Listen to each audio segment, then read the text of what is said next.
चीन के लिए अक्सर ये कहा जाता रहा है कि उस पर कभी भरोसा नहीं कर सकते, क्योंकि चीन की कथनी और करनी में बड़ा फर्क होता है। चीन जो कहता है उसकी बातों पर विश्वास नहीं किया जाता। चीन के लिए यह भी कहा जाता है कि उसने अंतरिक्ष में भी वॉरफेयर बनाने की तैयारी शुरू कर दी है, लेकिन उसे यह समझना होगा ये भारतीय सेना उसे मुंहतोड़ जवाब देने के लिए तत्पर रहेगी। किस तरह से जब चीन ने घुसपैठ करने की कोशिश जब 2020 में भी की थी, गलवान में जो कुछ भी हुआ हमने देखा था किस तरह से भारतीय शूरवीरों ने उन्हें खदेड़ दिया था और पीछे हटने पर ड्रैगन के सैनिकों को मजबूर कर दिया था। और एक बार फिर जब 9 दिसंबर के दिन यह झड़प हुई है, इस बार फिर चीन को मुंह की खानी पड़ी है और बार बार अपनी बेइज्जती कराने के बाद भी चीन बाज नहीं आता। किस तरह से भारतीय सेना ने तैयारी की है वो हम आपको लगातार दिखा रहे हैं। क्या क्या तैयारी की गई है, आज एयरफोर्स अपनी वॉर एक्सरसाइज कर रहा है, इसके लिए तमाम एयरबेस को एक्टिव किया गया है। वो तमाम जो लड़ाकू फाइटर्स जिन्होंने युद्ध में अपनी महत्वपूर्ण भूमिका निभाई, जो आसमान से भारत की सुरक्षा करते हैं, आज वो सब अपनी गर्जना जब भरेंगे तो दुनिया उनका दमखम देखेगी। कृषि से हर दिन, हर महीने, हर साल, इतना ही नहीं आपके रिटायरमेंट के लिए भी पैसे कमाना है, फिर देरी किस बात की। फ्रीडम ऐप को अब भी डाउनलोड कीजिए। बिल्कुल, दुनिया दमखम देखेगी और दुनिया ये देखेगी कि कितनी ताकत भारतीय वायुसेना, भारतीय आर्मी में है।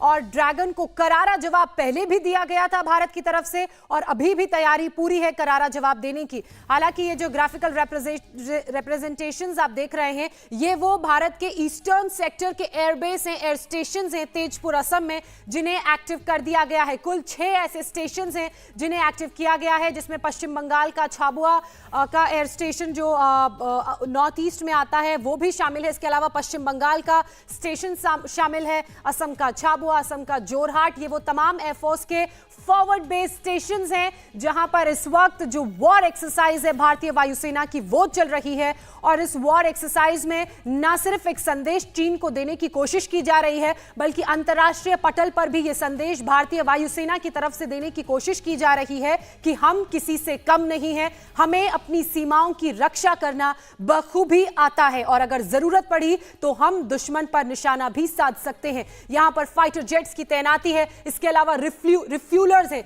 यानी कि जब भी हवा में फाइटर जेट्स पेट्रोलिंग करेंगे या उनका मूवमेंट हवा में होगा तो अगर उस वक्त वॉर जोन के टाइम पे रिफ्यूल करने की जरूरत पड़ती है तो हवा में ही रिफ्यूलर्स एंड फाइटर जेट्स को फ्यूल प्रोवाइड करेंगे। इसके अलावा अर्ली रडार सिस्टम है, यानी कि अगर कोई भी दुश्मन सेना का विमान भारतीय सेना के अंदर आने की कोशिश करता है तो रडार सिस्टम की वजह से पहले से ही जानकारी मिल जाएगी। बिल्कुल, और लगातार भारत की कोशिश यही रहती है कि बातचीत के जरिए मसले को सुलझा दिया जाए। लिहाजा 11 बार की मीटिंग भी हो चुकी है, लेकिन इसका कोई नतीजा नहीं निकला।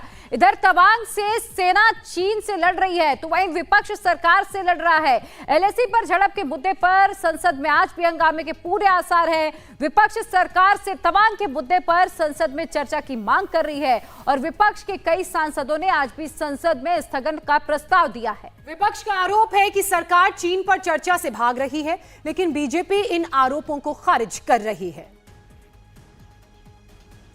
प्रधानमंत्री जी ने कहा था ना कोई अंदर घुसा है ना है, यानी कि चीन को ये एक मौका मिल गया कि आपके प्रधानमंत्री खुद ही कह रहे हैं कि हम लोगों ने भारत की सीमा में प्रवेश नहीं किया, हम तो हमारी सीमा में हैं। कृषि से हर दिन, हर महीने, हर साल, इतना ही नहीं आपके रिटायरमेंट के लिए भी पैसे कमाना है, फिर देरी किस बात की। फ्रीडम ऐप को अब भी डाउनलोड कीजिए। जबकि भारत के रक्षा मंत्री और भारत की सेना के प्रमुख कह रहे हैं कि वो अंदर हमारे घुस आया है। स्वयं उनके विदेश मंत्री ने इस बात को स्वीकार किया।